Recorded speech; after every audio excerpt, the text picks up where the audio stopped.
प्रतिमाओं का मंजन, विधि एवं आवश्यक सावधानी। हमारे बीच में कई बार ऐसे प्रसंग आते हैं जब हमें जिन प्रतिमाओं का, जिन बिंबों का मंजन करना होता है। प्रतिमाओं के मंजन के संबंध में आपके बीच में एक जानकारी मैं उपस्थित कर रहा हूँ।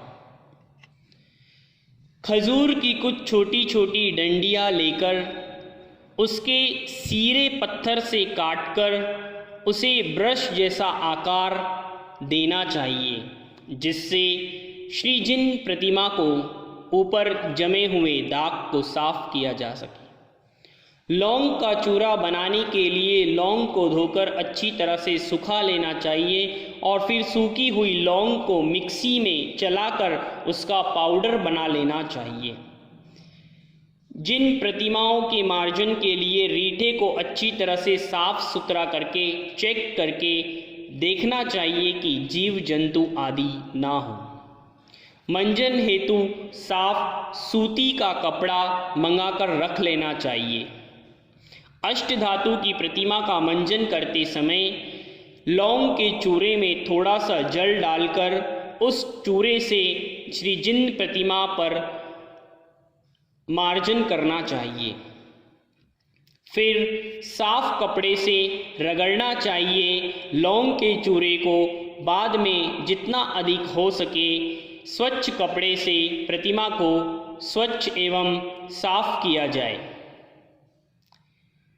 किसी भी हालत में पीतांबरी अथवा नींबू आदि का प्रयोग कदापि न करना चाहिए।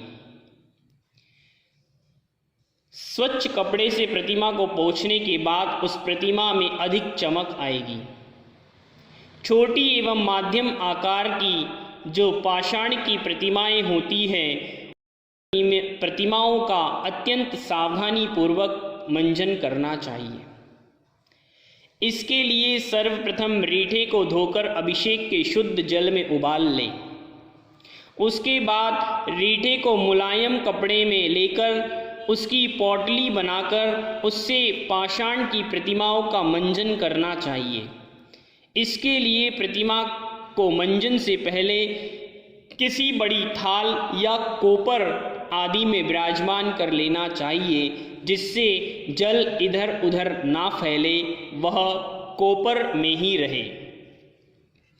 खजूर के बने ब्रश से पाषाण की प्रतिमाओं पर यदि कहीं धूल आदि जमी हो तो उसे साफ करना चाहिए। साथ ही रीठे के जल से मंजन करके अंत में साफ जल से प्रतिमा को साफ करना चाहिए। प्रतिमा को सूखने पर सूखे वस्त्र से मार्जन करना चाहिए। मूलनायक जिनबिंब एवं अचल प्रतिमाओं का मंजन और भी अत्यंत सावधानी के साथ करना चाहिए।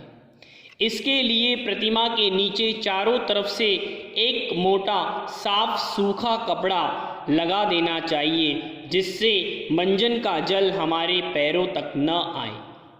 बाकी